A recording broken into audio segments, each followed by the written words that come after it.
but I like to talk to people. So that's what we'll do, is just talk. I have been asked when I started into the martial arts, and how I started, and why I started, and why I stayed with it. I first met up with judo in 1923 in Los Angeles, and I practiced there while I was going to school. And I liked contesting, so I contested a lot, and when I left Los Angeles, I had a black belt. And then I moved up into Northern California for a few months, and from there went up into Washington, where I worked for the Southern Pacific Company for about a year, and I worked in a brickyard about a year. And then I went to college down in San Francisco, and from there I went over to Honolulu. And just a few weeks after I landed in Honolulu, I was walking down the street one day, and I saw a couple of guys sneaking up on an old man, and one of them behind him had a club in his hand, and it turned out that the one in front had a knife. I didn't see the knife, but I did see the guy with the club. I thought that wasn't quite kosher, so I clobbered the guy and turned around to help the old man. He was standing there smiling with his hands folded, watching me. The guy that was in front of it that had tried to attack him with a knife was lying down on the curb with about all the skin off one side of his face where he hit the curb. And he smiled at me and said, "Oh, you know judo, huh?" I said, "Yes, I know judo." Well, I was a smart aleck young fellow then that thought I could do anything. I thought I'd done a pretty good job probing that one boy, and so he said, "Well, I teach jiu-jitsu, and if you'd like to come to my gym, I'd like to introduce you to my class." I thought that would be fine. I'd like to do that. So I accepted his invitation, and I went to his class. And he got up in front of the class and told them how I'd saved his life and all that sort of stuff. And then he said, "I'd like to have Mr. Estes work out with my son." Well, I weighed about 220 then, and I wasn't a bit fat, and I thought, this is where I get a good workout. So when his son stepped out on the mat, he wasn't nearly as big as this fellow. I was a little bit teed off, putting me with a little guy like that, half my size, and I thought I was a lot stronger and a lot bigger and much better, so I was going to be magnanimous and be real sport about it, so I thought, well, I'll work out with the kid and I'll make him look good. Well, you know, I did. I worked out with him for about 10 minutes. And I'd sweep, and then I'd get up, and I'd pick him up and throw him, and then I'd get up. And that's just the way it was for about the next 15 minutes. He did everything but turn me loose. I realized then that I didn't know from nothing about judo jiu-jitsu. I was a complete novice. I had a black belt, yes, but that didn't mean anything. So I was impressed with it, and I asked the professor, I thanked him for letting me work out with his son, and I asked him if I could join his class. And he said, "Well, do you really want to learn it?" And I said, "Yes, I do. I really would like to learn this system." Well, he explained to me then that Caucasians were not taught judo in the Hawaiian Islands because the people who taught there, the senseis who taught there, just wouldn't teach them. But he says, "I think they have just as much right to learn judo and jiu-jitsu as anybody else, so I'm going to teach some." And so he picked some of us to join his class, and we did. The first time we came into the dojo, we got a very cold reception. What year was it that you first started? That was about 1931 over there. And we got a very cold reception, and some of the native youngsters and grown-ups too, they called us haole. Haole means white skin. He says, haule's in the class? No good. They can't learn judo. Well, Professor Okazaki thought we could, and so he started us out in a class by ourselves for a while. When we learned to fall and do some of the basic throws, he put us in with the others, and we were interested, we liked it, and we worked hard at it. There were about 6 or 7 of us in that first class, and 3 or 4 of us attended class every night. We'd work in the daytime till 5. We'd rush home and bathe and eat our supper and get down to the gym by 7 o'clock or a little earlier, and we'd practice until the class opened at 7. And we would work in the class until 9. When the class was over, then we could either go home, or in my case, I didn't have money enough to pay for my classes, so I went in the professor's massage parlor, and I massaged people there for the next 2 or 3 hours to kind of help pay for my classes. We attended 9 classes a week, one every night, Monday through Friday. Saturday we got off at noon, we'd eat and get ready and get over to the gym at 2 o'clock. There was another class that evening at 7 o'clock. After we got to BEQ, we were permitted to join the black belt class at 6 o'clock Sunday morning, and then Sunday afternoon, if there wasn't a tournament, we'd have a class in the afternoon. If there was a tournament, we'd go to the tournament and compete. Whether it was a sumo or a judo tournament, made no difference. We'd go and compete anyway. But by studying 6 or 7 classes a week for several years, we got to know the system fairly well. I've been teaching judo since then. I came back to the mainland on March 17th, 1939, and I started my class in Chico on May the 1st, and we've had a class there ever since, at least one.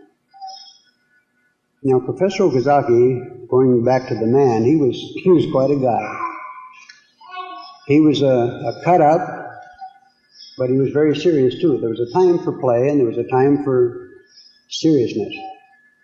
If he caught anybody horsing around on the mat, he put a stop to it quickly. He wouldn't stand for it. Just the same as if he saw someone doing an art carelessly so that they could hurt someone. He jumped on them right now. He wouldn't have that. He taught safety.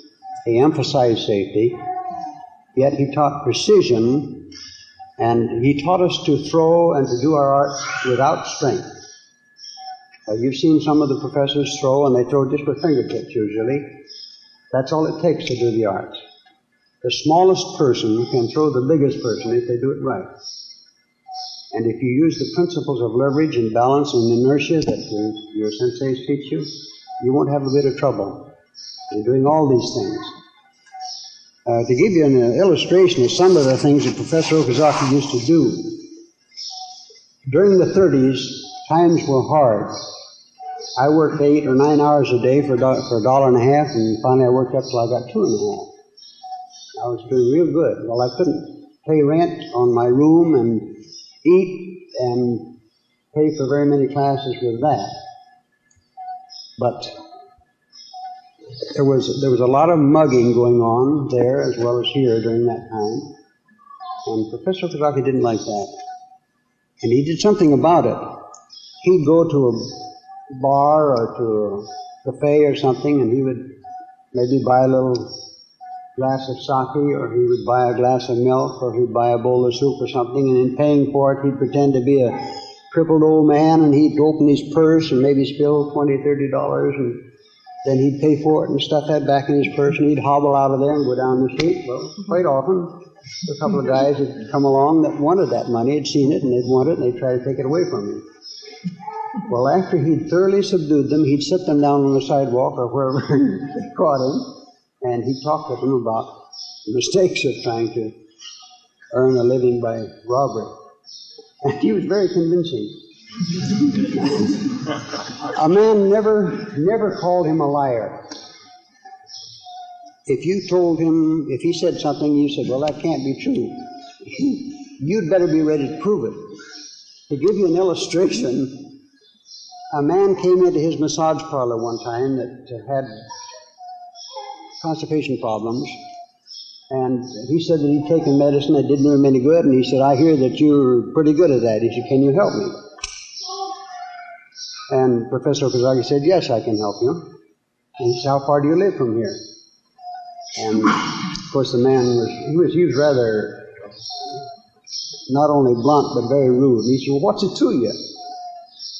And the professor said, well, I'd like to know how far you live from here, how long it would take you to get home. So finally the professor convinced him that he should tell him, so he said, well, it's about 5 minutes walk. If I walk briskly, I can get there in about 5 minutes. The professor said, okay. So he massaged him with a massage that we teach you. But he did it very thoroughly, and then as soon as he was finished, he said, okay, now go home. Well, the guy said, well, maybe I don't want to go home. The professor said, take my advice, go home. Well, the guy stood around for about 5 minutes or so, and finally he decided maybe he better go home. And so he started for home. Well, some of the students followed him just to see how he made out. Well, he didn't make it home. These are some of the things that you could look for with him, because you didn't call him a liar because he wouldn't hurt you, no. But he'd convince you. One way or another, he would convince you. Now, if you told him out on the mat that art wouldn't work, he would say, well, let's find out why. And so he would go out and he said, now, just how did you do it? And so they would demonstrate on each other. He said, well, look, now maybe if you did it this way. And he'd take a hold of the guy and wham, down he'd go.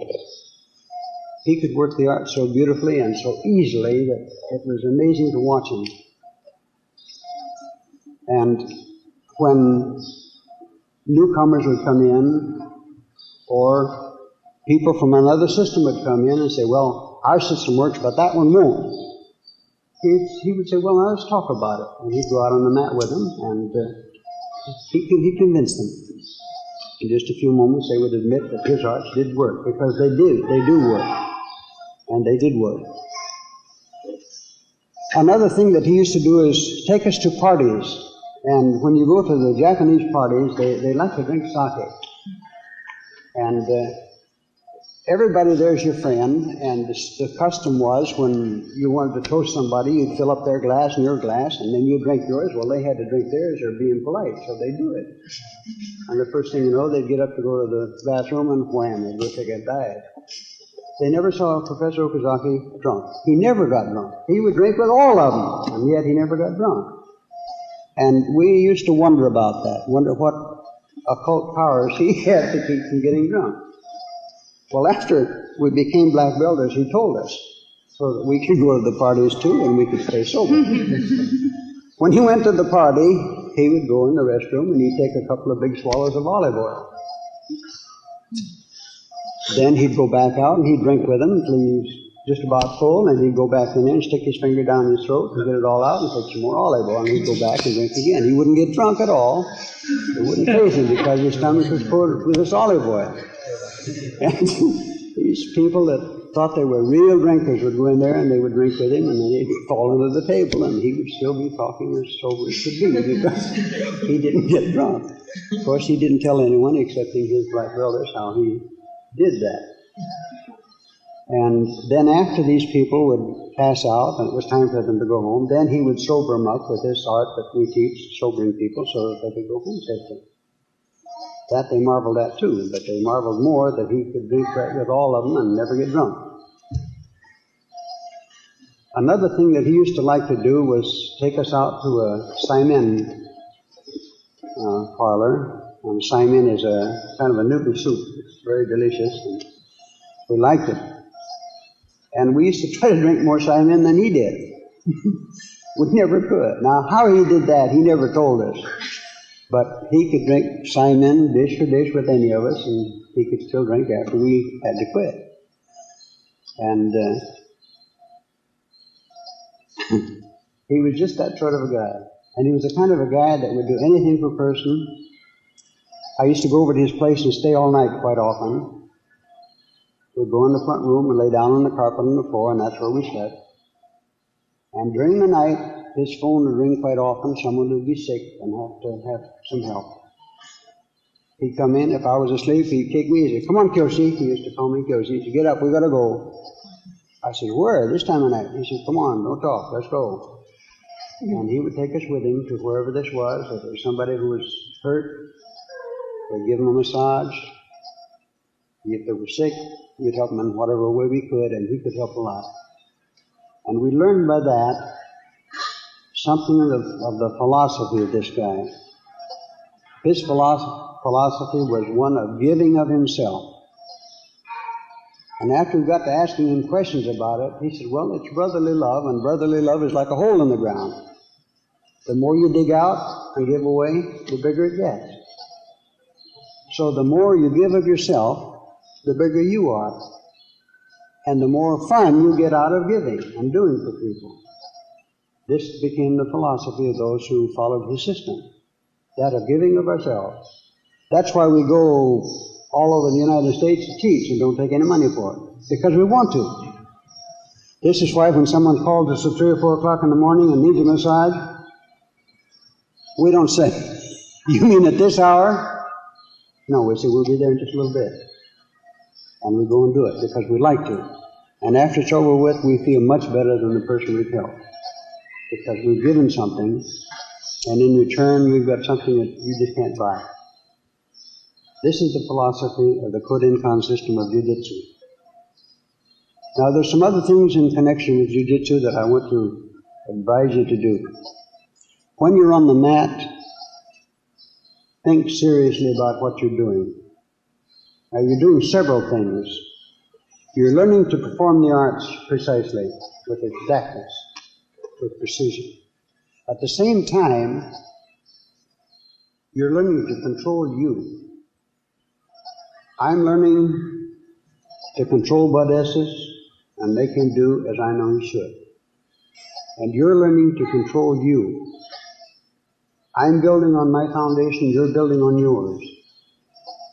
And by doing that, you make of yourself a person big enough to give to others and to help others. And they'll come to you for help. They'll bring others to you for help. But as they do that, they do something for you too. Because when they bring someone to you for help, it's a privilege, because it gives you an opportunity to give. And you know, giving is the greatest thing there ever was. Giving of yourself to others is wonderful. The person who won't give of themselves to others and won't do for others is the most miserable person in the world. They hate everything and everybody, and few people like them. But when you give of yourself to others, you feel good, those around you feel good, and you've got lots of friends. So work at it. In your gym, when you're on the mat, be serious. Think about what you do, because after all, the arts of Jiu-Jitsu are first thought through, then worked through. You have to think them out, what each motion does and means, and the result of each motion.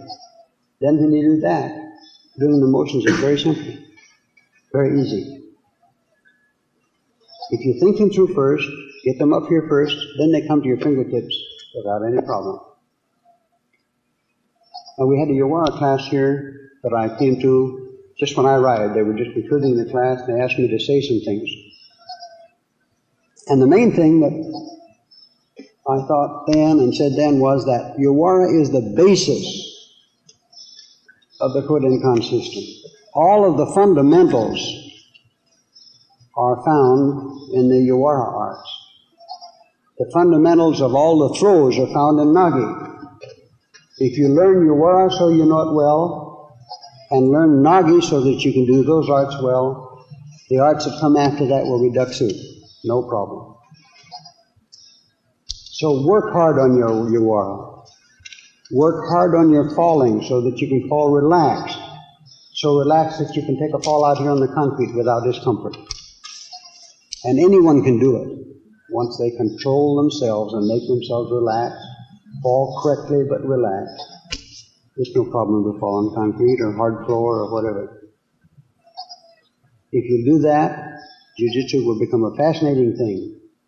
You'll be able to do things that fascinate you, and you'll see other things that fascinate you that you want to do, and you'll be learning them much, much faster if you go at it that way. That's about all I can remember of happenings as far as he's concerned. One thing I would like to say, in the classes, if someone was cutting up, professor would speak their name, Kyoshi or Joe, work. That meant don't play. If he caught you again, he'd stop the class. He'd say, okay, go out there and bend over. And you did it. And everybody in the class would come up and whack you with a hot hand as hard as they could. They'd lift you off the ground. You learn not to play in class.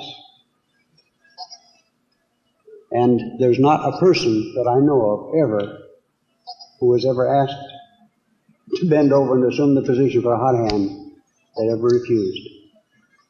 They thought so much of that guy that if they'd used nails and boards to whack him with, they would have done it.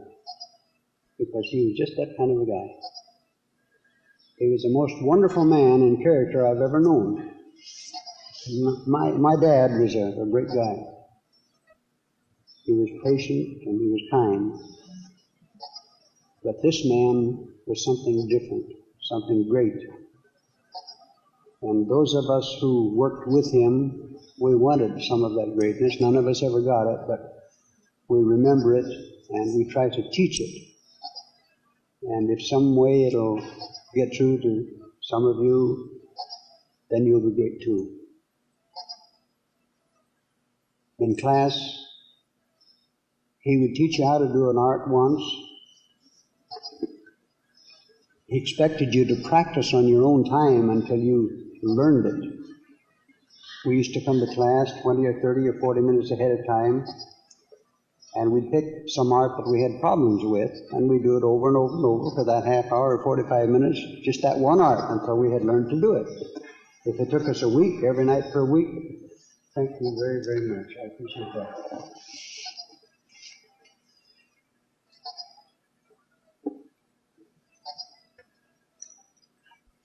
If it took us a week or two to learn an art, we stuck with it until we learned it. Now, some of the arts, when we first did them, we didn't like them because they were hard to do and hard to master.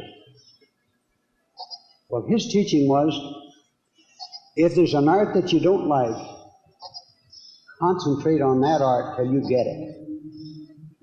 Then it will become your favorite. You know, that's so.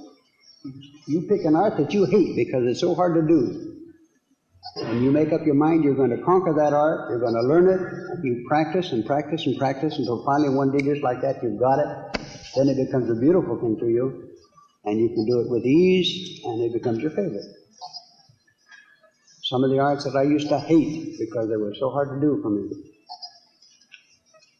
But he taught us to go at it that way.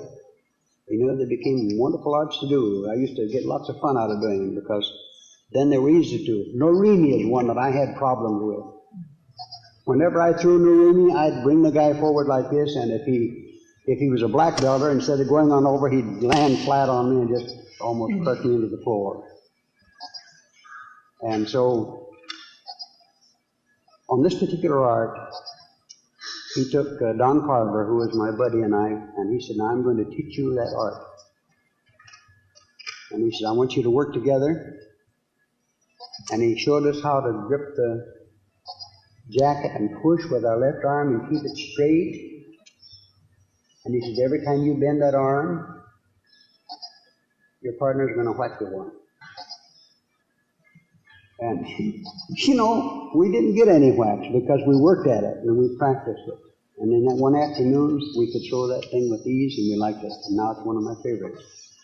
And now I can throw it slow motion and the person can't fall on me because I listened to him and I did what he told me to do. And I can ease him right over right where I want them, the same as you can. He said, you've got to think the art through first. Each movement. And when you do that, then the rest of it becomes very easy. I've been told that you have some questions you'd like to ask about Professor Okazaki or anything about jiu-jitsu.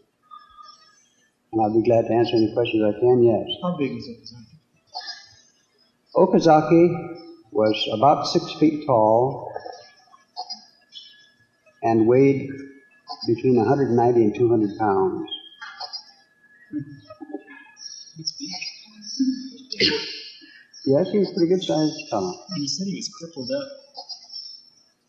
No. Well, you said he acted crippled up and old. Yes, he actually crippled up when he wanted to bait the thugs that were out there mugging people on the street. He'd cripple along like he could hardly walk. But he wasn't a bit crippled. How old was he then when he did that? He was about, when I left there in 39, he was about 61 or 2.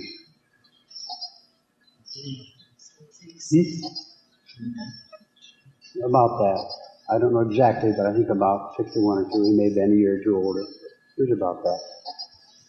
When I met him, he was about 53 to 55, something like that. He hadn't been teaching this system very long then. He hadn't taught any Caucasians, just a few.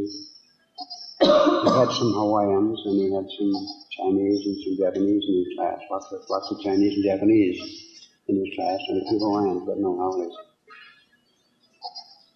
Yes?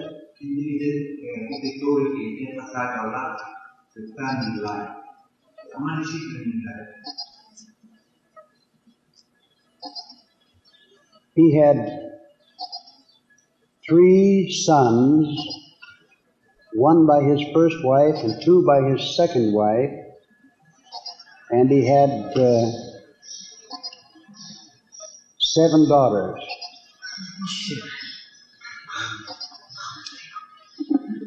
3 of those by his first wife, and the other 5 by his second wife. I almost married one of them. Did women get into the self-defense movement? I mean, with the talking? Did what? Did the women get into it? Oh, yes. Yes. Very shortly after I became a brown belter, he put me in charge of a girls' class, and we had girls there from 14 to 24 that were taking jiu-jitsu, and they learned all the jiu-jitsu katas that the boys did. And they were good at it, too. Yes. How long was it before whites were openly accepted to the Orientals? When he first started teaching us, some of the senseis over there went to him and told him it just wasn't done, that Howleys just weren't taught jiu-jitsu because we couldn't learn it. And his answer to them was, when the Japanese and Chinese people came to Hawaii, they were accepted as citizens, and they had the same rights as other citizens. And they said, sure, we had the same rights. He said, well, the Howleys are citizens. Why don't they have the same rights that you do? Well, their answer to that was, the Caucasians can't learn judo. They're just not psychologically capable of it. He said, well, we'll see. So he picked 6 of us and started training us in contests in judo and in sumo. And after about 2 or 3 months, we started entering contests. And in one judo contest, after we'd been there about 6 months, been practicing every day for about 6 months, he entered us in a judo contest, and the custom then was for the master of ceremonies to say, okay, you and you work together. And point out 2 guys, and they get out and compete, regardless of which gym they're from. And so Professor Okazaki butted in. He said, I would like to request that my white belters work only with green belters, or maybe a 3rd brown. Well, they laughed at that. They thought it was a big joke. And they said, sure, we'll let them work with green belters. So they put us in with green belters. We wiped them out. They put us in with 3rd brown, and we did better than 50-50 with them. They put us in with 2nd brown, and we beat some of them. So he didn't let us stand there. After the contest was over, He got out on the mat and he said, "Okay, people, you told me that Caucasians couldn't learn judo. What do you say now? I have entered only white belters. They've beaten your green belters and some of your third brown and even some of your second brown. Do you think they can learn?" Well, they had to admit that they could, and from then on we had no competition. They didn't treat us with open arms for a while, but they didn't fight against us.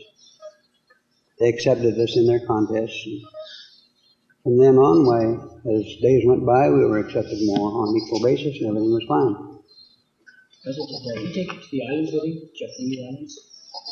Pardon? Did Okazaki take you to Japanese islands with him? Yes, he took us to Japan twice. He took 5 of us there to compete with the Meiji University team. They beat us, but they didn't beat us by far. But from then on, we were invited back, and they invited us anytime we could come. They would like to have us come. So we did well enough so that they respected us. And from then on, we had no problem with them. Yes. You said there were 6 people that he accepted at first. Who were these 6 people? Professor Rickards, whom some of you have seen. A man by the name of Charlie Wagner, who is now, or at least the last I heard, owner and manager of the Honolulu baseball team, professionals. A fellow by the name of Danzel Muggsy. He sounds like a dainty name. He was about 5'9", and he weighed about 210, and he had a 28-inch waist and about a 46 or 48-inch chest. He could grab you by the side like this and raise you up in the air and toss you away just like paper. He was the strongest, one of the strongest men I ever saw. He was one of them. He got killed in Corregidor. Curly Friedman was another one. He was a Jewish man who was a tile setter. He came to the mainland here 3, 4, 5 years after I did and bought a hotel down in San Francisco, and he passed away about 10 or 12 years ago. Bob Glover was another one of the original fellows. He was just a young fellow then, just barely out of college. And his father was a dentist in Seattle, and he went up there and joined his father in his business and became a dentist. Another one was a fellow who worked for the Secret Service by the name of Roy Present. I haven't heard of him since I came back to the mainland in '39. Very shortly after we started, some others did. Professor Law, who was over there on a promotional job. He was a promoter for an entertainment group, and he was invited to a party at the Fleshman Mansion, the people that owned Fleshman Yeast Company. And Don Carver and I went there and gave a demonstration of Oku and part of the first 2 or 3 arts of Shinan for them. And Ray, we were first brown belters then, and Ray, Professor Law was there and saw it and was interested, so he started then, very shortly after that. He went immediately down to the professor's gym and signed up. Professor Johnny Cahill was, he was a Hawaiian boy. He was in the Du Bois class when I went over there. And he graduated to the senior class when I was a first brown belter, which made him a green belter in the seniors at that time.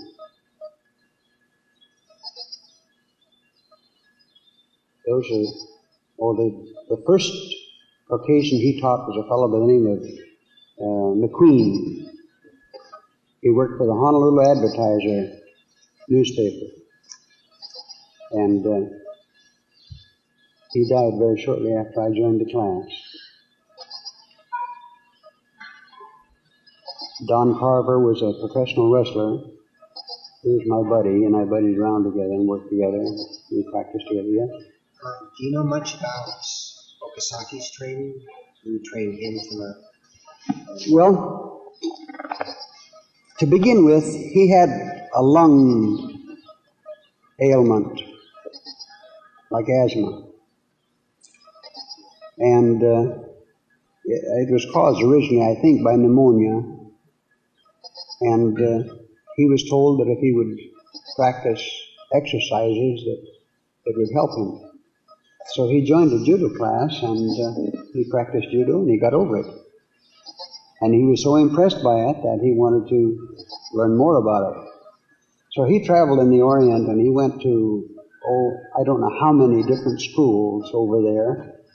And he worked and earned his way and studied until he had graduated from one school, and he went to another one. And he practiced in karate schools and in jiu-jitsu schools and in judo schools too, until he had amassed, some 23 to 2,500 different arts that he had written down. And then he picked the best of these for his particular system. He had all of them, but he just picked out those that were applicable to character building and non-injuring arts. He didn't go in very much for blows. He taught us how, but he taught us how to strike like that and stop short, never to strike. Now, if we have to, we can, with a hash knife blow, you can break the femur bone in a person's leg with your hand. But the person of his students who hurt somebody else answered to him. To give you an illustration, one time when I was a black belter, he had a brown belter, first brown belter, who was a tough boy, really thought he was great, that didn't think much of the psychological or the character building portion of the judo. He just wanted to get in there and rough people up. So he went to a bar downtown, Black Cat Cafe they called it, and he challenged a big guy there that was bigger than he was, and when the guy swung at him, he dislocated his arm. Well, the man in the Black Cat Cafe, the bartender, knew Professor Okazaki and knew that this boy was his student, so he called him. And I was there at the time, and he said, Kyoshi, go down and do the same to him. Well, I had to do it, so I went to the place, and I told the man that had injured the other fellow, I said, you apologize to him, and then you help me fix his arm. He said, to hell with you. I said, well, Professor Okazaki told me to do the same to you if you didn't. He said, well, I'd like to see you try it. And he swung at me. I dislocated his arm. Then he wanted me to fix it. I said, after you apologize to the man you hurt, and you fix his arm, then we'll fix yours. He said, I won't do it. I said, okay, then go on like your arm. And I turned around to fix the other boy's arm for him, to put that in place. So then he thought better of it and came over and apologized. And helped me fix the boy's arm. He held him while I stretched the arm and put it back in place. Then I worked on him. And after that, we were pretty good friends. But this is the type of man he was. If you hurt somebody deliberately, either one of his students or he would give you the same thing. You could depend on it. And if he sent somebody that couldn't do it, okay, somebody else will come and take their place until somebody did. Give you just exactly what you gave somebody else. Of course, you can't do that now because you'd be sued from here to Christmas, but then you could. Who was the first person in judo that Okazaki met? What kind of experience did he have with him? The first person he met? That Okazaki met in judo when he decided to pursue this. You mean his first instructor? His first instructor was a monk. A priest. Buddhist priest.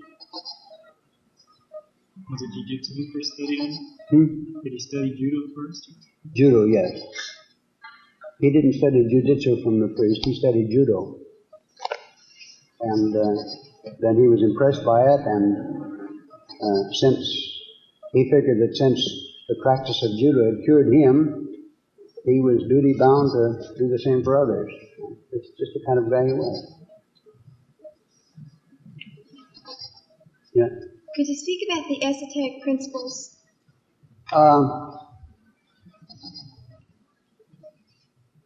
Yes and no. He didn't talk a great deal about them, but he did them. And he taught you how to live them, partly by example and partly by advice, advising you what to do and what not to do. He didn't give long lectures on the esoteric principles, no, but he did. He talked about them, and when some circumstance would come up in class, for instance, somebody get mad in class and lose his temper because somebody hurt him and he'd get up and cuss him, well, he'd say, sit down, and he would talk to us about it. And how much better it would have been had this person, instead of losing his temper, if he had gotten up and smiled and said, you hurt me and I don't think you should have, or whatever, it would have been much nicer than to jump up and cuss the guy. And I've never seen anybody walk out of the gym because of that either. He was just the kind of a guy that could tell you that you were a stinker and make you like it. If you acted like one, he'd tell you so. And by the same token, if you did well, he would let you know. Now, he didn't praise you a lot. For instance, I remember one time that I gave a demonstration of a couple of arts in a class. And this is before I knew him quite too well, and I walked over and I said, did I do them okay? I thought I'd done them perfectly. He looked at me for a minute and he said, well, that and better will do. Which said, what I had done was fairly well, fairly good, but I could do better, and he knew it, and I knew it. So don't go bragging until you are perfect. And none of us ever get that far. So he lets you know that you can always do better. No matter how good you do a thing, you can do it better. Whatever it is. Yes? Did he have his list established when you were Mm-hmm. all those were already on the wall? He had that list established before he started teaching. Did he change it afterwards? No. I have never known of him changing one of them.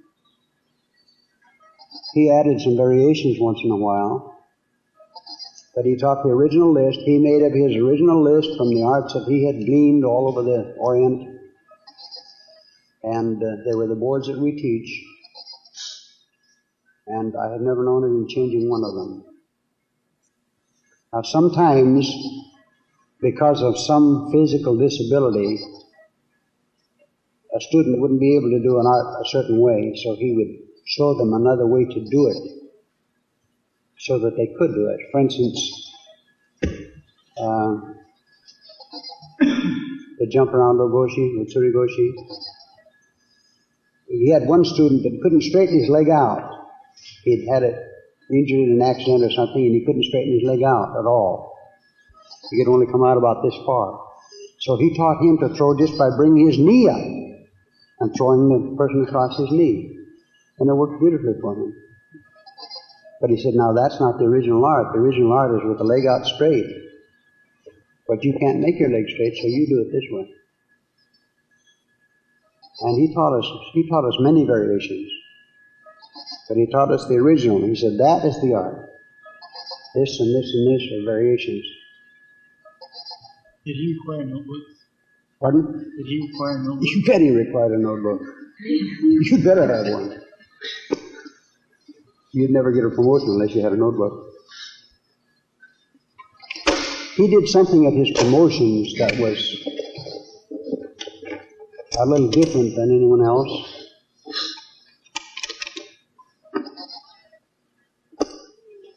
He had a different method of teaching his juniors and teaching his seniors. When he promoted a junior,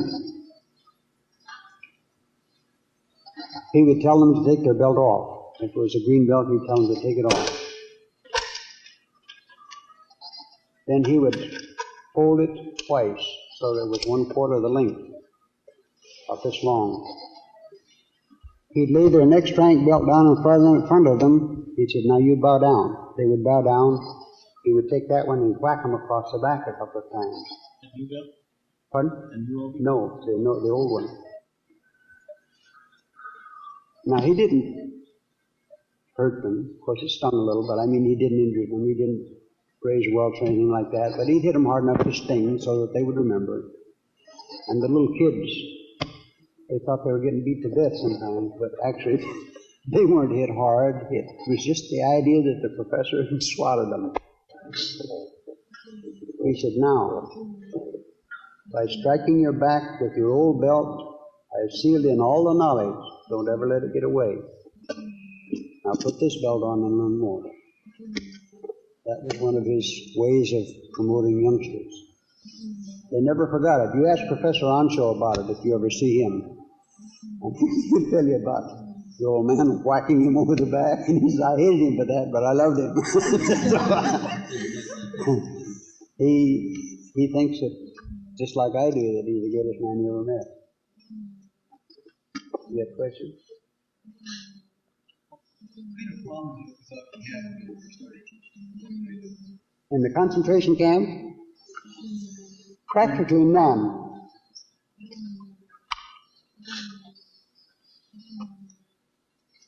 Because he immediately took over the leadership of the concentration camp. That is the inmate leadership. And he said, our people have come here and done this to this town, to this place. And so naturally the Howleys blame us as a race. We have to prove to them that we are not of that group, that we are Americans. And we have to cooperate with them. There were some in there that tried to sabotage and this sort of thing. He fought that, and when he knew about it, he chastised them right now. And he immediately won the respect of the people in charge of the concentration camp. Until very shortly, he could go and come as he liked. He had to come back there at night, but he could go and come as he liked during the daytime. And he proved that he had the character that everybody looked up to, including his captors and friends and enemies and everybody. Yeah. They weren't the same kind of concentration camps as we had here, were they? They were fairly free in the Hawaiian Islands. Not as I hear it. I wasn't over there then, but I think they were quite confined there, at least for the first few months. Yeah, just the first few months. Mm-hmm. I think every place they were much the same for the first few months.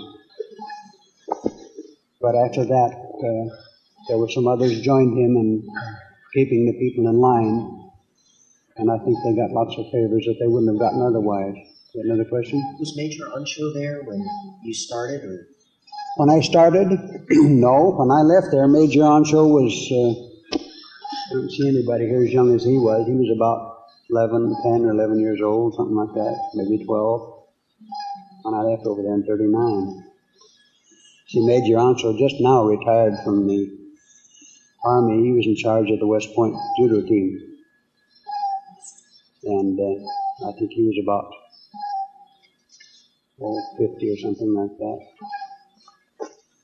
So it's been 48 years since I left there, so he wasn't very old. He was just a youngster. I imagine about 10 or 11, around that. But I knew him, man. He was just a ball of fire. He used to come to class and he really went for it. He liked it. Other questions? Did they ever do any kind of sparring or like really hard self-defense type of work? Yes. When the students got their black belts, he would put them out in the middle of the mat and have a couple of guys tackle them and really try to subdue them. And they had to protect themselves without injuring the person they were working that was attacking them. This was one of his requirements. If a man hits you or hits at you, you avoid or divert that blow and subdue him, but don't you hurt him. And this made for perfection too, because you had to be exact and precise in your movements, or you couldn't avoid the blow and subdue the man too without hurting him. And if you hurt him, it was your fault. And you had to massage him every day until he was okay again. Or else. So, if you hurt somebody, you had to fix it. You had to stay with it until he was completely okay again. That was another one of the things we required, yes. How often did they work on massage? How often what? Did they work on massage and resuscitation? During the class, Or did they have special classes? he worked on the capos in the black belt class. Probably devoted about one class a month to it. But the massage, the rest of the massage, we earned and learned by working in his massage parlor. He would bring somebody in and say, now all this person needs is just a relaxing massage, and you use your hands on his back and massage him. So we do that. Somebody else came in that had a sore back, and maybe he had some vertebrae out of place. Okay, he'd teach us how to do the hand massage and elbow massage and loosen them all up, and then we would watch while he put the vertebrae back in place. And eventually we got to the point where we could put them back in place. And we worked up like that. And to begin with, all we did was hand massage, and then we did finger and hand massage and elbow massage, and then we did some of the foot massage, then we put vertebrae back in place, and then we massaged for bruises, and then we reset dislocations, and we got to the point where we could do more solid. But it was through practice and working at it. Yes. When you banded the AJGF together, was Okazaki involved in that whole thing? Yes and no.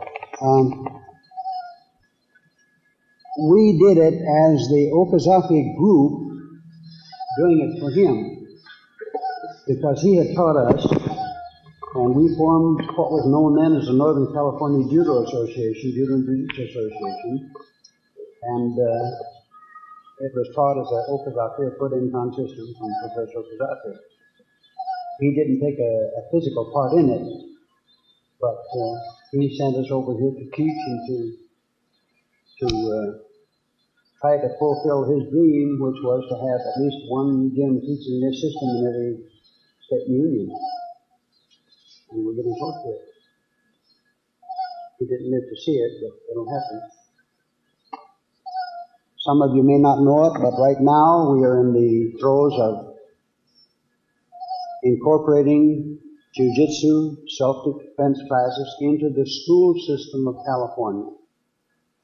We have met with Nelson Riles and his representatives from the state school superintendent's office, and they have given us some goals to meet as far as instructors are concerned, and when we can meet those goals, we've got a job. And those of us who want to can teach and be paid for it by the school system and be full-time instructors. Not necessarily instructors of students, but instructors of coaches and future instructors in the schools.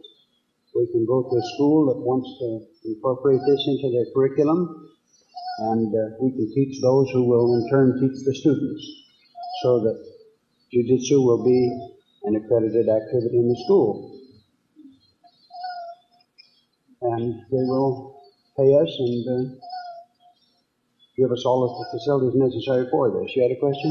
I just wanted to know how this can be controlled, where, if you're going to be teaching this in the school system, which means we're probably teaching to everybody, which means how can you control what's being taught in this way?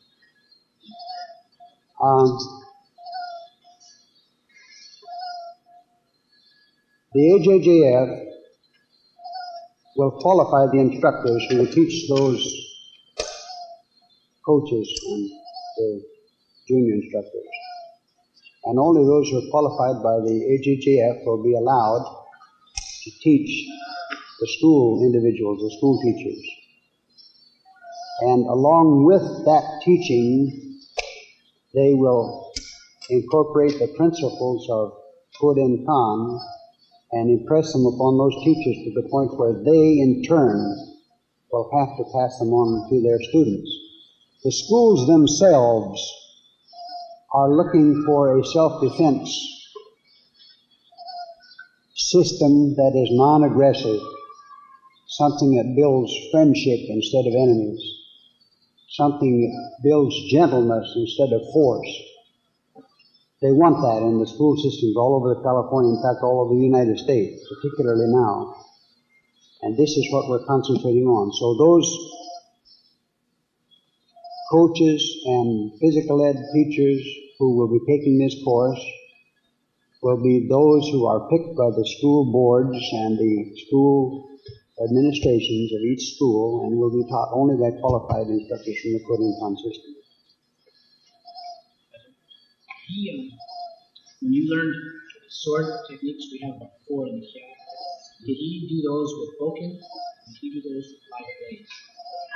He started us off with the wooden swords, but later we did them with blades. But only after you passed tests with the wooden swords were you allowed to work with a live blade. Yeah. Getting back to this school business in California school system, is there a target date for initiating that? And what kind of a scale will it be introduced on? Just very few schools? Or It will be up to the individual schools to accept or not accept Jiu-Jitsu as a part of their curriculum. will it be offered to all the schools? It'll be offered to all the schools.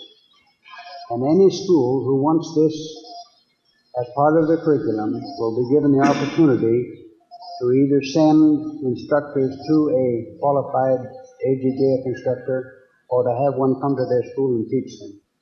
And when they have passed the requirements of a junior instructor so that they can teach safely and correctly, then they'll be qualified and they'll start teaching in the school. Is there any date in mind when this might start happening? If we could do it tomorrow, they'd turn us loose tomorrow. They want it right now, as quickly as we can get this instructors to them. How well qualified will the instructors have to be?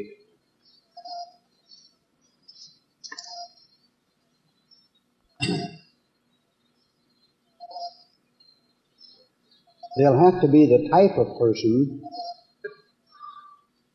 who will conscientiously teach non-aggressive combat. They'll have to be the type of person who is willing to study and learn the basics of Jiu-Jitsu so that they can teach them correctly and safely. And any person who can do that and will do that can qualify.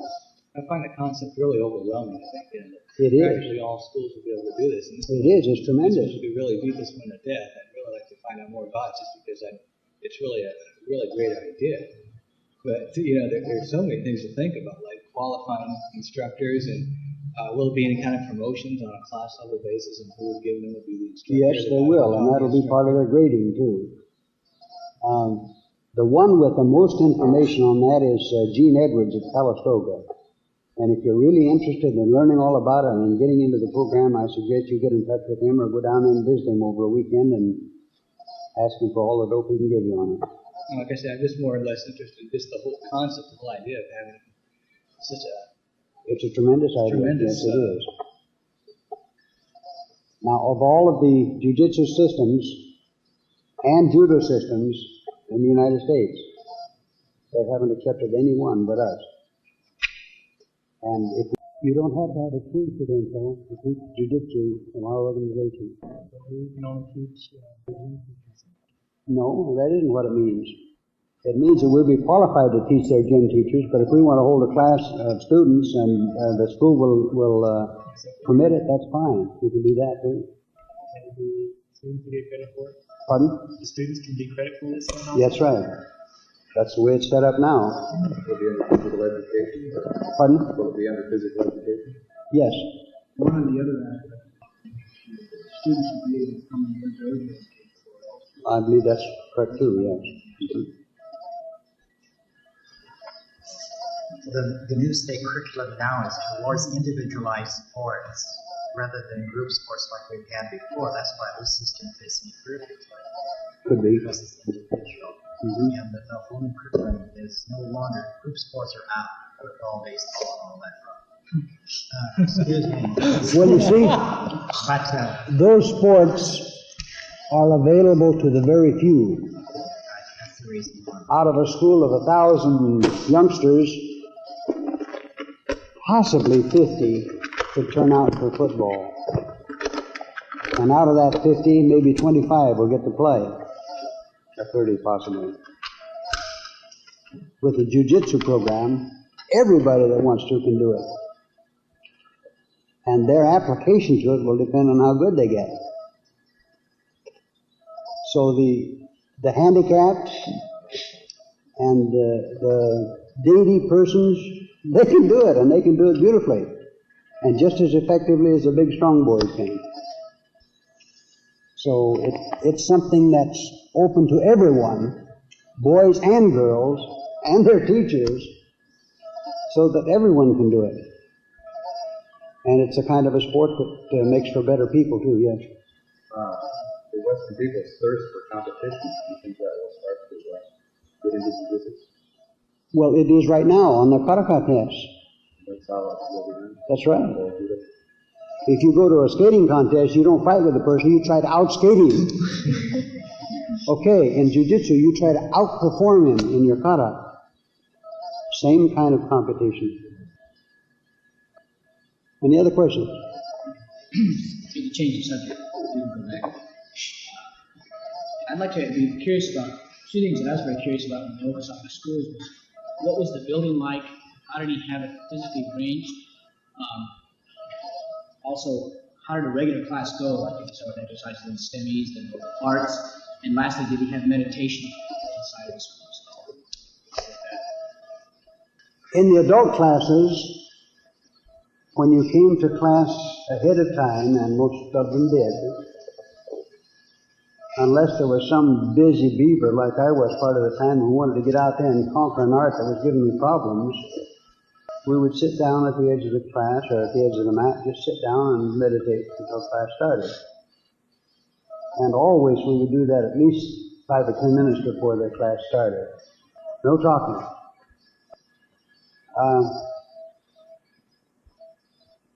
Professor Okazaki has taken his kids' class, opened the class, had him do some rolls and falls, said, okay, now kneel down in a circle and sit, meditate.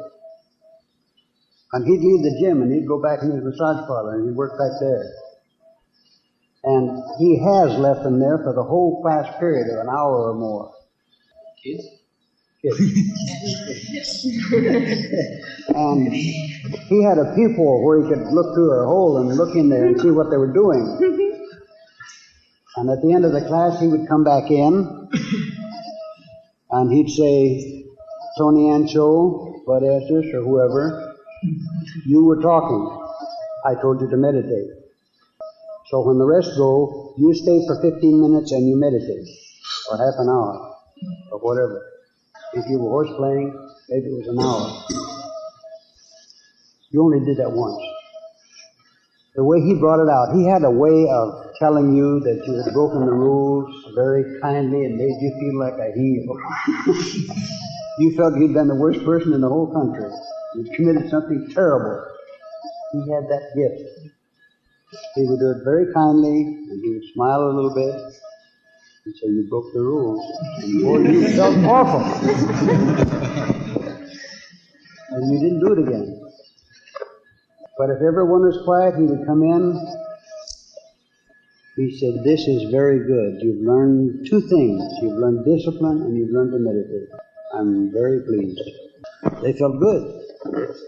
If they had sneaked in a little whisper here and there and he hadn't caught them, they felt not so good because they knew that they hadn't done exactly what he told them to do. But the next time they did. This is one way how he taught discipline. Among the adults, he had them come in before class, or rather he invited them in before class just to sit and meditate. And then after class was over, sometimes they would have some questions about the philosophy and why do you go and help everybody when they don't pay you and this sort of thing. He would explain to them how he had received so much from life and if things had been given him that he hadn't paid for, well, why shouldn't he give to somebody else? And then he'd get the point in, when you give somebody something, then you feel good in here because you've done something for somebody else. And the way he taught that, well, you did feel good when you did something for someone. And when he'd wake me up at 3 or 4 o'clock in the morning and say, there's a man has a bad headache, let's go stop it. Well, I'm lucky I get to go with him and help somebody. That's the way you felt. And you know, it's a great thing. Instead of saying, my gosh, I hate to get up this time of night and go and do something. Now, you didn't feel that way at all. I'm lucky I get to go and do something for somebody. Here it is 4 o'clock and I get to go and help somebody. How about it? That's what he taught, and it's great. Yeah. What did Okazaki call you? He called me Kiyoshi. What does that mean? Kiyoshi means first son. I wasn't his first son, but that's what he called me. I guess maybe I worked a little harder than some of the other guys did. But I did work at it, yes? Did he have any special training techniques, like in the judo contests, or maybe for working on shimei or nagi, getting ready for judo? Yes. One of the things that he did when he'd start you, or before you went to a contest, he would ask you which art you're going to concentrate on this week, for instance. He wouldn't let you concentrate on one all the time and make a favorite, because if you did, then everybody in the country would know that was your art and they'd lay for you. He'd make you change from contest to contest. He said, which one you want to concentrate on this week? Okay, he'd take that art and take it apart for you. He'd show you why it worked and how to work it and how to make it most effective with the least movement, the least effort. And he teaches the principles of it so that, for instance, Diashi Harai, if you bend your knee just right, you can take both the guy's feet off the ground. If you do it without bending your knee just right, he doesn't even have to go down. And when you get an advanced art like Surikomi Taoshi, if you move both your hands in the same direction, you have nothing. You move them in a circle, it doesn't make any difference how big the guy is, he goes over. So you learn the principles of leverage and momentum and how to work one leverage against the other, and that makes it easy. And in contests, this works. Would you do the same sort of thing with mat work? He'd teach you how to get out of osaikomis, so that if somebody is stronger and bigger than you are, he'd get you down in osaikomi.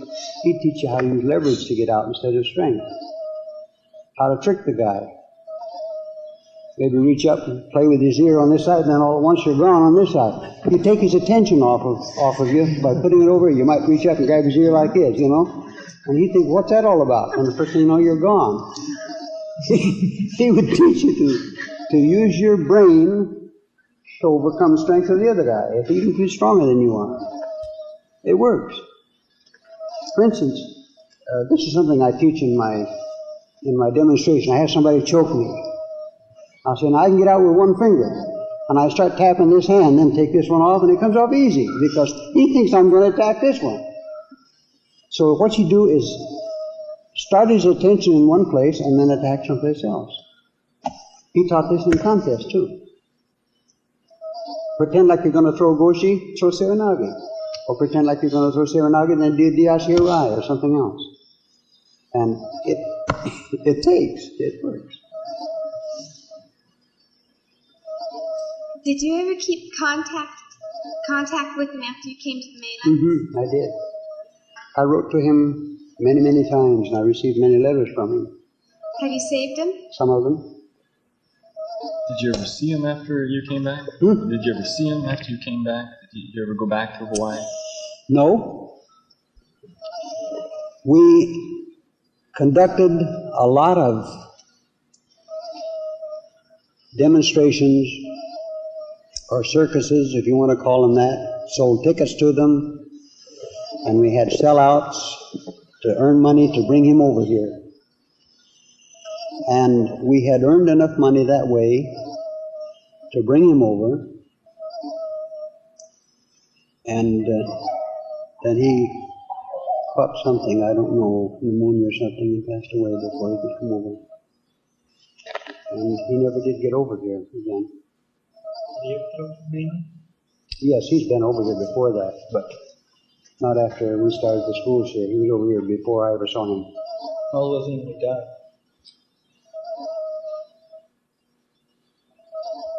Right around 70 or 70, oh, maybe 75, maybe older. I don't remember right now. But What happened to his school doctor? his son ran it for many years. Son. Yeah, Hachiro. Hachiro is his son, and one of them. He ran it for many years. Was his first son? No, his first son was, we called him T, Tatsuo. He's a career Army man.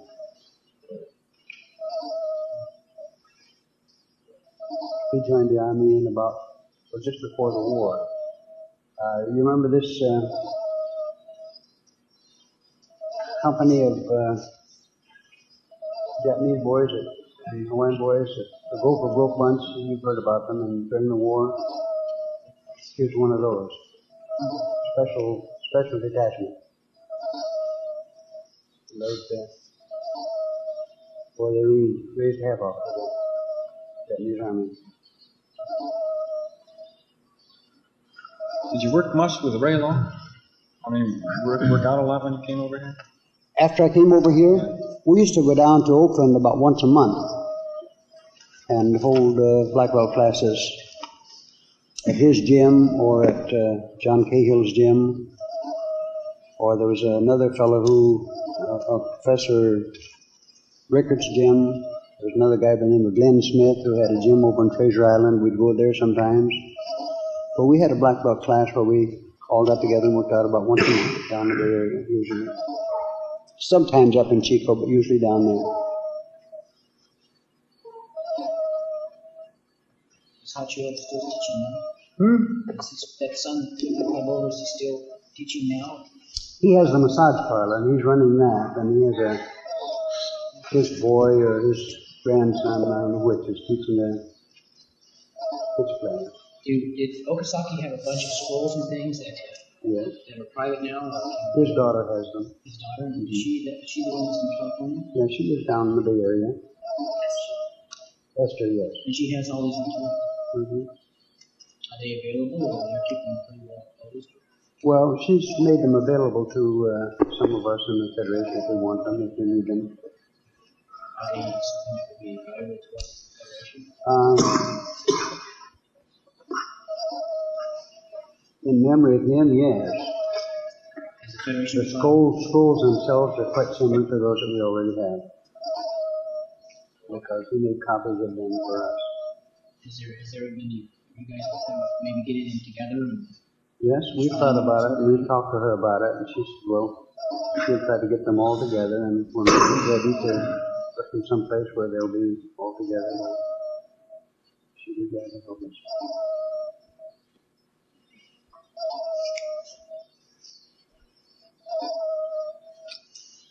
Well, that's an hour and a half, and if there aren't any more questions,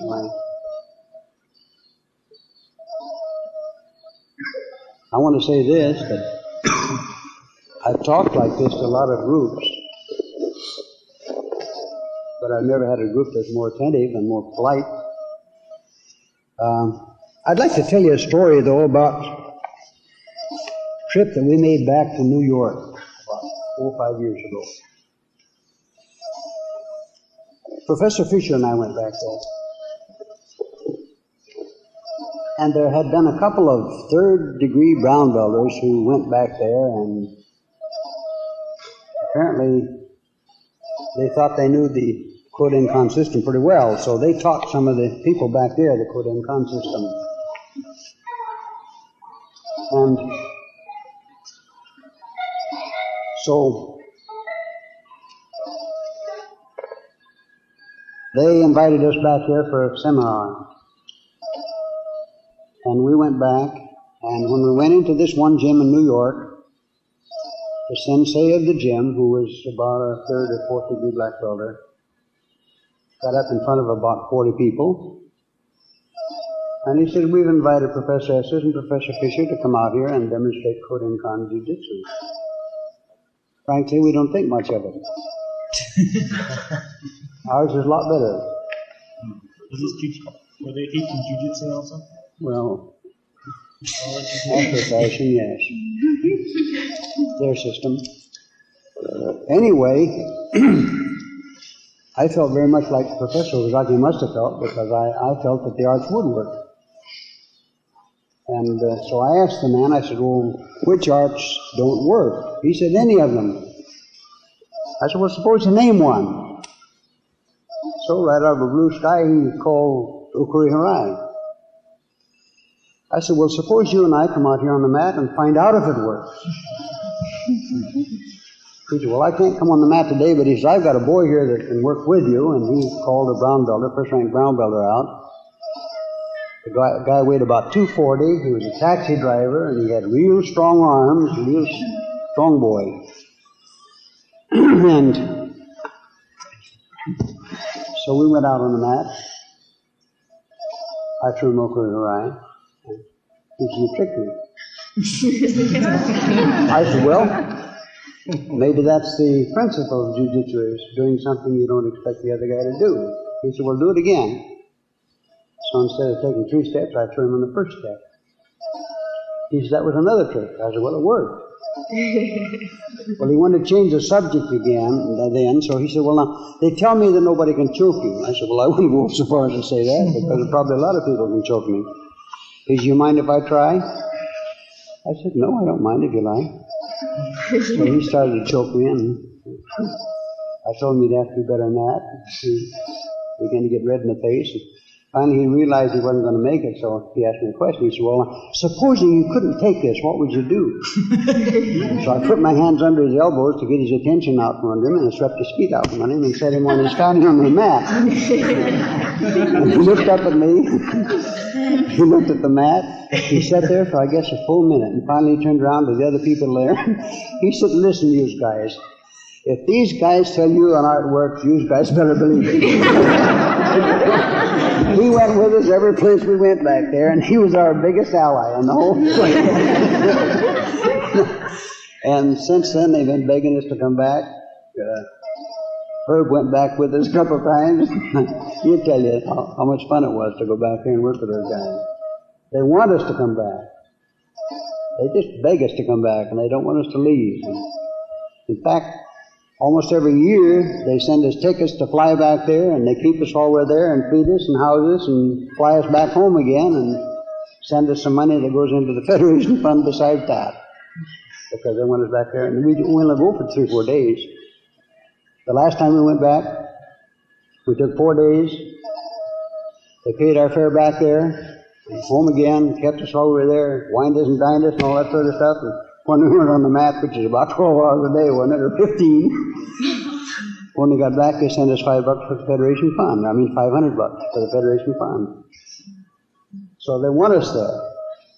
Our system works, and it works beautifully. And don't ever let anybody tell you different, because it's the best there is. Yeah.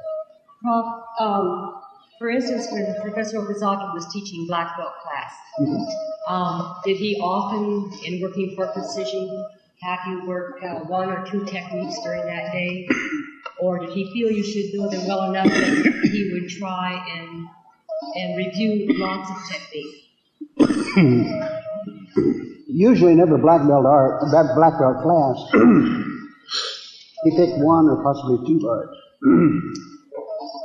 You can't inhale water, can you? He'd pick 1 or 2 arts and he'd take them apart, and go through each individual movement. The grip, the overbalancing your opponent, the steps, the precision placing of your feet, the sweep or whatever it was that the art consisted of. And he would teach you why each movement was important, what each movement contributed to that particular art. And then put them all back together and have you go through the arts thinking of each movement as you did it, what it was, how it worked. And it made the arts very simple and very easy to do. Made them beautiful. That's it? Yeah. On that same line, let me ask you a question, but did he do like a noir and these kind of things? Did he have a lot of, did he try to combine them a lot and move a lot, or did he pretty much just stay like Katarizushi A and then Katarizushi B, or did he like take UR or whatever and do a lot of combinations? Or did he pretty much just stay according to the rules? He did very little in the way of combinations. His system consisted of specific arts, and he taught them as specific arts by themselves. He felt that if you learned these arts individually, you could make any number of combinations yourself and make them work beautifully. Did he ask you to do that, or did he just to make combinations? Yeah, just play No, he didn't ask us to make combinations. He asked us to learn the basic arts and learn them perfectly. So in those lists, there's already some combinations for you to learn from in the list that he made. That's true. He taught you how through his list. Sometimes he would take Momiji Hazushi, for instance. Now, Momiji Hazushi, the original, is an inverted V escape from a choke. He said, now I'm going to show you some other ways that this can be done. But he'd make it plain to you, this is the original art. Now I'll show you a bunch of variations. And he would show us 5, 10, maybe 20 variations of that particular art. But he said, remember the basic. If you remember the basic, then there are principles in that basic that will apply to any escape from that particular position. And if you remember the principles of that one basic, then you'll never be at a loss to think up lots of variations. Like Professor Fisher. Before his guys get a black belt, he wants 100 variations of UR, doesn't he? That's few enough, because there are lots more than that. Some of the guys down there have asked how many variations there were, and they said, well, how many are there for this art? I don't know. I'd say, well, have you done this one? And I'd show them one I'd learned. No, but we did this one. And so we'd go through maybe 5 or 10 or 15 variations of one art, and there'd be some more there that they hadn't run across yet. And that's the way it is. And while doing that, we'd stumble on maybe one that none of us had seen before, because we used the principles of that particular art and found some new ones. But we still maintain the basic one that Professor Okazaki taught us. That is the original. How many variations you have is up to you. If you can do 1,000, fine. More power to you. The techniques you were taught in jiu-jitsu as far as nagi and oku, things like this, did you change them any when you would go out on a mat practice judo, or did you just do them exactly the way you're taught? I have always tried to do them exactly like he taught them to me. They work very well. They have worked beautifully. I have never changed one consciously. And I never will. I'll do variations, yes. But I'll still teach the original as he taught me, as close as I can. I think that much of his teaching and his character and the guy himself, that I wouldn't change a thing he did. Another question? Have you had any problems with your arm and working with judo and jiu-jitsu? No, because I learned to throw this way. That's one thing he taught me. He says, you've got a crippled arm, but you're not a cripple. If you do jiu-jitsu right, you don't need strength. This other arm is stronger. I can grip a person's hand and break the bones with it. But I don't need that strength because I got enough in this hand. This is enough. That's the way to learn to do it. Do it exactly, not with strength. Did he teach you holding a cracker to do the techniques? Yes, quite often. What happens when you roast a cracker? Well, you just eat it, right? He didn't have to tell you. You knew. Don't burn. Yes, he did. 2 people hold up a cracker and throw him with it. Huh? You mean? You take hold of a cracker, me take hold of a cracker, and then use that momentum to throw you. Did they make crackers different in those days? No, they don't. They were just as breakable as they are now. When you lit, it would break, but it would throw you. You maintain the cracker till after you'd left the ground. It can be done. That'd be fantastic. It is fantastic, but it can be done by anyone. Do you teach like that very often? You come to the Blackwell classes. Oh, okay. So bring your own crackers. Maybe delayed or do you originate that list? As a list, yes. The arts themselves, most of them came out of the ancient. He did put the list together. Yes, he put the list together.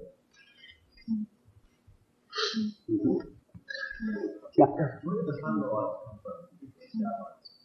They came from the ancient jujitsu.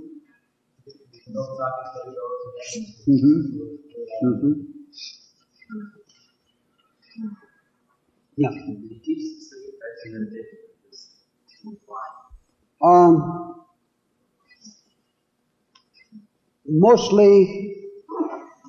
Mostly by example. When we would come to his gym before class, quite often we would find him sitting with his arms folded, looking straight ahead, no expression on his face. If you spoke to him, he wouldn't even hear you. And he taught us how to meditate that way. Now, if you tell a person to think about nothing, but don't think about a white elephant or a pink elephant, that's the first thing you'll think about, and pink elephants will be flying all over your mind. So he taught meditation in a more positive way by teaching you to think of a black void and a little star or light way out there in the black void. Well, you can visualize that very easily. Watch that star as it recedes into the distance. Concentrate on it until it goes clear out of sight. If it goes clear out of sight, you may sit there for 10 seconds or 10 minutes or 10 hours, and it'll all seem the same to you. Because you'll be concentrating to the point where you've wiped your conscious mind completely blank and let your subconscious take over. This is a good way to resolve problems, because your subconscious mind is many, many, many times sharper and more intelligent than your conscious mind. And if you let your subconscious mind solve your problems are gone, because it can do it easily. Can you be self-defensive in times like that? If some attack would come, would you be okay? Yes. If that happened, if someone attacked you while you were concentrating, your subconscious mind would immediately cause your hands or your body to do the movement to protect you. You don't ever have to worry about it. After your conscious mind came back again, you may wonder what happened, but it would happen. In his book, The Science of Self-Defense for Girls and Women, there's a picture of a person named Tetsui Watanabe. Can you tell us anything about that? Black belt holder in Danzan Ryu. Only that this individual has received quite a bit of notoriety and publicity, but as to the individual, I don't know much about him. What I read in the book. I don't know that particular individual personally. So I don't know about him. As in what I've heard, all of it or any portion of it could be true. I don't know. I've never met him personally, so I can't say.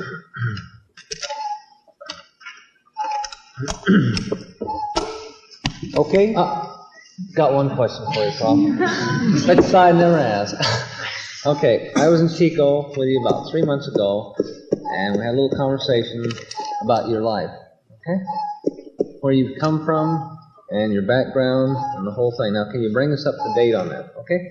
Well, I got a tape recorder. Yes. Thank you. I was born in Jackson Hole, Wyoming at a very early age.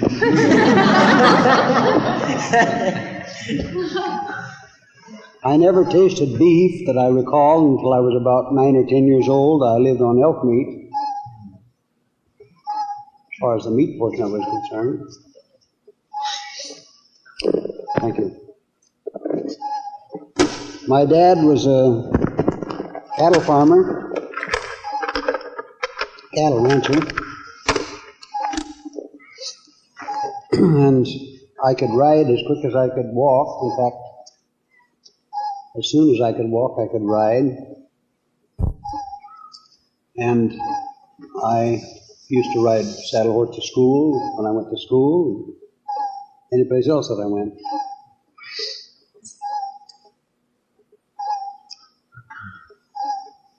When I was about 11 or 12 years old, my dad started working for the Reclamation Service, and we moved all over the western states. And I went first to one school and another one until I was about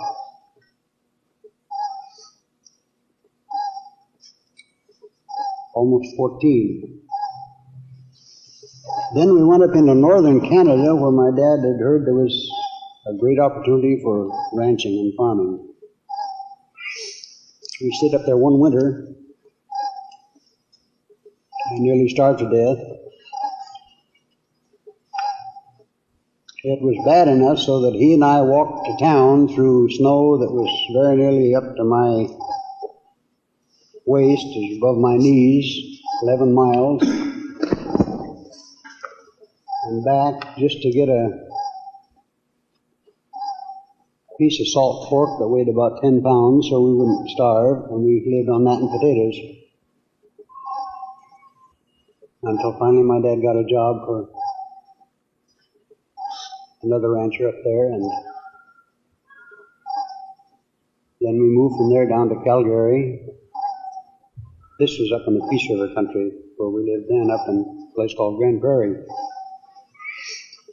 I had some rather unique experiences during that time. I used to do odd jobs for some of the other ranchers. There was one guy there by the name of Mr. Breeden, who was a politician. And he used to travel all over the country giving political speeches and so forth, stumping, we called it. Yeah. So I went over to his place and took care of his stock while he was gone. And during the wintertime, this was about 3.5 miles across the lake on ice skates. One instance when my brother and I went over to feed the stock, when we started home, instead of following back the side of the lake that all the houses were on, we cut straight across and came back the other side where there were no dwellings. And when we got a couple of 100 yards from the shore, there were 7 gray wolves came down off of the bank and out on the lake toward us. Well, if we'd been grown people, probably they wouldn't have bothered us. I don't know, they were hungry, I know. But my brother panicked and began to yell. So I slapped him a couple times to calm him down. And then I told him to hit away from there and then to angle on down toward where we lived, toward home, and when he got close enough to yell for help. Well, I started away from him, and I would skate a little ways. I could skate fairly well, and I skated a little ways and then pretended to fall down, and they took after me, thought I was crippled. So I really took off in earnest then, but they could outrun me. Well, when they were about ready to catch up with me, I had a .22 rifle and about 2 or 3 shells to my name, and so I turned, and they couldn't turn, so they fell down, and then they got up and came after me again. This time they outsmarted me. They came in a half-moon circle like this. Well, I knew that if I got out of it, I was going to have to think, so I skated along till they'd almost caught up with me, and then I turned around, skated backwards, and I shot one of them that was right behind me with this 22. Well, I knocked him down, and before he got up, I was through that hole and gone again. Well, they got up and took after me some more, and this one got up and came along too, but by that time my brother got down close enough to home so he attracted attention, and there was one of the neighbors down there had a cutter, which is a sled with shafts, one horse that was sharp shod, and he and his hired man both had 30-30 rifles, and they started out across the lake as fast as his horse could come, and when they got close enough where they waved me to take off to one side, well I did, and they opened up on the wolves, and they got them all but one. And I was fortunate enough to get home. Another time we had something that was really funny. How old were you? Pardon? How old were you at that time? About 13 and a half.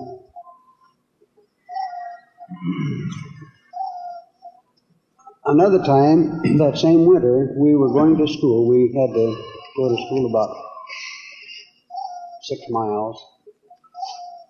And up there, the winters, the nights are long, so we had to start off from home before it got daylight. And when we got to school, it wasn't quite daylight yet.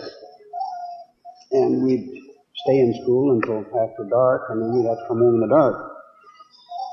And my dad built us a sled out of lumber, put straps of iron down there for runners, and it was in the form of a box, something like a coffin, only a little wider and bigger.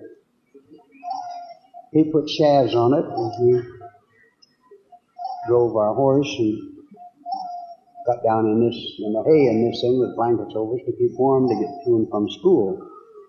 To come home, all we had to do was just head the horse for home and get down in there where we were warm and wait till he stopped, and we'd get out and put him in the barn and go to the house. Well, this one time, we were a little bit late, and just about dawn, we saw a big timber wolf standing on a hill about 100 yards away.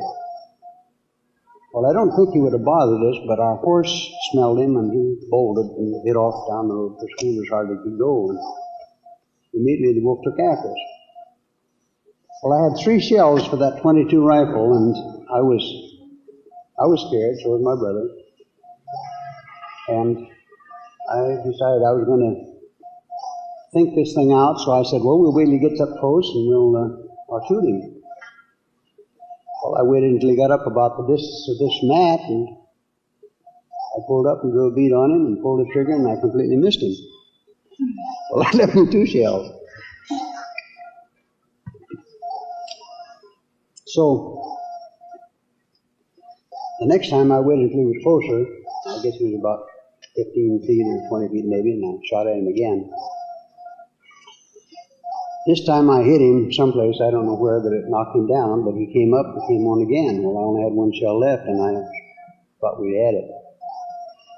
So I gave my brother the gun, tucked him down into the straw as far as I could.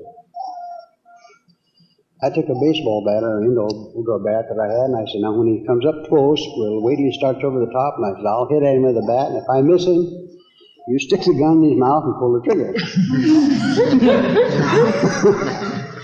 We went about this a very businesslike way.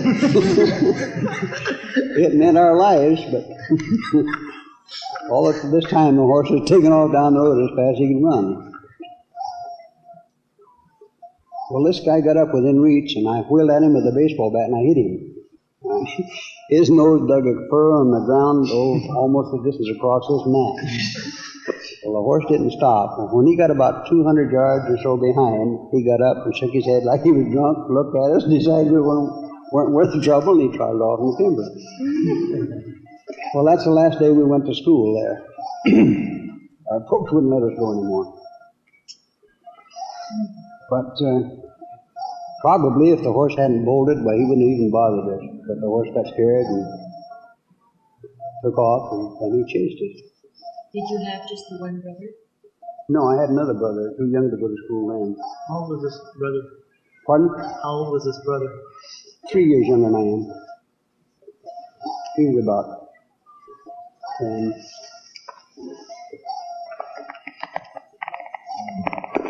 So much for the wolves. They had snowshoe rabbits up there, and we lived on snowshoe rabbits a whole lot of that winter. And two things that I'd like to tell you about. One is that when we went out hunting snowshoe rabbits, we had so few shells that we used to have to go out and lay down alongside the trails and get two of them in line before we dared shoot. Because we didn't dare take chances on using a shell for just one rabbit. And this man, Mr. Breeden, asked us if we would help him drive some beef to town, which was 11 miles away. He said he would furnish the saddle horses and pay us well. Well, we drove the cattle to town for him. He was too fat and old to do much riding. We did all of it. We drove him to town. When we got there, he gave us a box of 22 shells and told us to go over to the restaurant and eat anything we wanted. Well, you can go over there and buy just as big a meal as you could eat for 25 or 30 cents. So we were kind of put out because he promised to pay us, and he gave us a box of 22 shells between us for that all-day ride. So we went to the restaurant, and we ordered sliced cucumbers, which are about 60 cents a little dish. A slice of watermelon, which was 75 cents for a little tiny piece that you could eat in 3 bites. We ate all we could eat. We went out in the back, stuck our fingers down our throat and brought it all up. We came in and ate again. That meal cost him $6.80 cents. So we figured we just about got paid.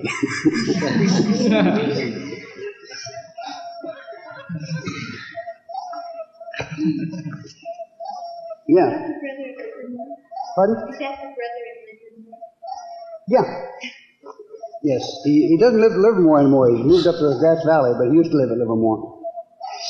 Small got too heavy down there for him. Where's the other brother live? Over at Santa Rosa. He's a retired school teacher. Brother never got interested in martial arts. The one that's over in Santa Rosa came over to Hawaii because I stayed over there so long. He came over to bring me back home because he wanted to go to a special school, and he wanted me to come back home and look after the folks for him so he could leave. And so he came over there and stayed a few months, and he got to be around all that. How long did it take you to get your shodan? 9 classes a week. It took me a little over a year. So was that a general thing? For most people? Well, if you attended 2 classes a week like the normal person would, it'd take you about 3 years minimum. But I attended every class and practiced when there were no classes, and it paid off. Keep going on that way about your arm and that. What your incident with the, with your brother? Yeah. A drunk guy shot me. My brother and I were out hunting rabbits. This was in, I don't know where you know where Alport, California is. You know where Delano is? Early March. 11 miles west of Early March is Alport. Little town, about half as big as this gym, maybe a little bigger. We'd gone out in the country, and we were about 3.5 miles from home, and we had a Model T Ford, the crank type. And these 2 guys in the car, we'd stopped and we'd gone out across the field shooting at jackrabbits. And we got back in the car and we're sitting there eating some pomegranates, and this guy and his buddy drove along, and he was weaving back and forth. He had a big load on, and he weaved over too close to our car and bumped the fender. And he jumped out of the car and asked me what I'd run into him for. I said my car hadn't been started for half an hour or more. I told him so. And he said, "We deliberately ran into me." "You're crazy, man. You're drunk, too." I said, I didn't even start my car. It hadn't been started for half an hour. He said, "Oh, you're damn lying." And he pulled up the gun and said, "I'll shoot your head off." I ducked my head, but my arm got in the way. And he shot my arm in two. Then he sobered up enough to get scared, and they took off and left me. My brother didn't know how to drive a car, so I had to drive the car back home. And when I got back to town, got almost to the house, I began to get ready to pass out. Things got hazy, I couldn't see where I was going, so I told my brother to take the wheel, and I said, aim it right for the clothesline post. I said, when you start in the yard, let me know. So he says, I'm starting in the yard, so I turned the key off, and I couldn't see where we were going.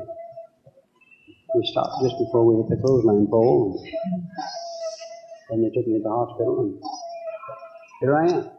Good as new. About how old were you right then when that happened? Do you know when it happened? How old were you? Do you know when it happened? Okay, I'll tell you then. I was about 16. That's what I heard, but I didn't know for sure. Tell us a part about the doctor. Tell us the whole thing. Come on. Well, on the way to the hospital, my mother went to the hospital with me, and a neighbor took us there in his car. I was laying on the back seat with a bunch of pillows, and the doctor met us at early march.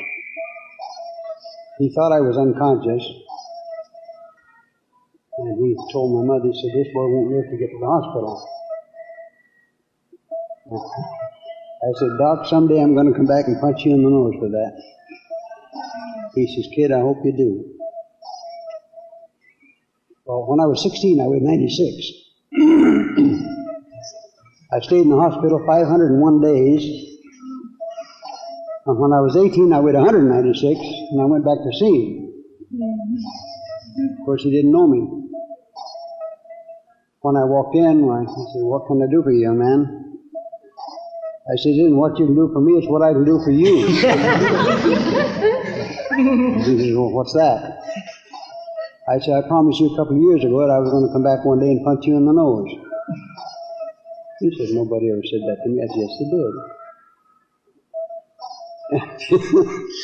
Then it dawned on me, he says, you're not that little kid in the car, are you? I said, that's the guy. He said, well, boy, I'm glad to see you. Punch away. And I said, no, I just wanted you to know that I made it back. So he took me out and bought me a big steak dinner, and we had fun eating together.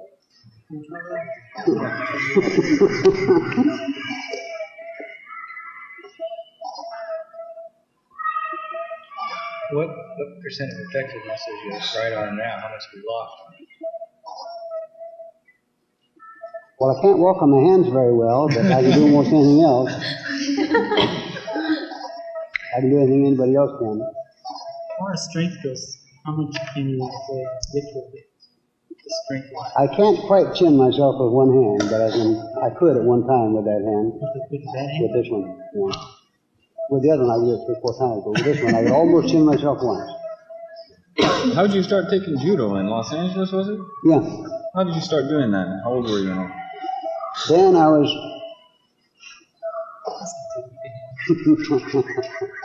I told you when that was. That was some time before I got shot.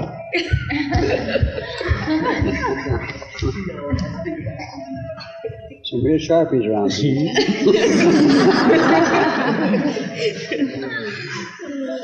If you want to know how old I am, I'm not 70 yet. I'm crowding it, but not quite. I've got a few months yet to go. And I can still take you down on the mat. I know that. I know that. Take her both down. At the same time. You know, I've had more fun here today than I've had in a long time. I enjoy this very much, and I want to thank you all for the supper and for being what you are. It's great. I guess I've used enough of your time. Keep going another couple hours. That's right. It's been over 2 hours. Gosh. That's the way with my mouth. I get it started and I can't turn it off. I don't say anything either. But think about the philosophy behind this and work on it. I'm sure you'll like it. And it'll get you where you want to go. There's nothing that you can't do with your mind if you will. Think about that too. You know, Einstein was supposed to be a pretty smart cookie.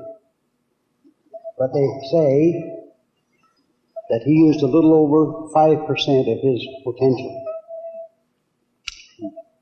We have the same potential. How much do we use? Maybe a tenth of 1%, I do. But let's work on it. And when you're on the mat, use your mind. Use it a lot. Because this is first a thinking art, then a giving art. That's what makes it so great. And there's no other organization in the world that can beat it for absolute value. So remember that and work to build it, work to spread it. And those that you come in contact with will be better off, richer, so will you. If you're like me and never have a dime, so what? You're still rich. You've got lots of friends and you're happy.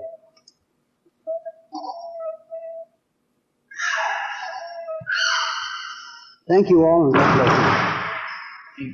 Thank you very much. Thank you.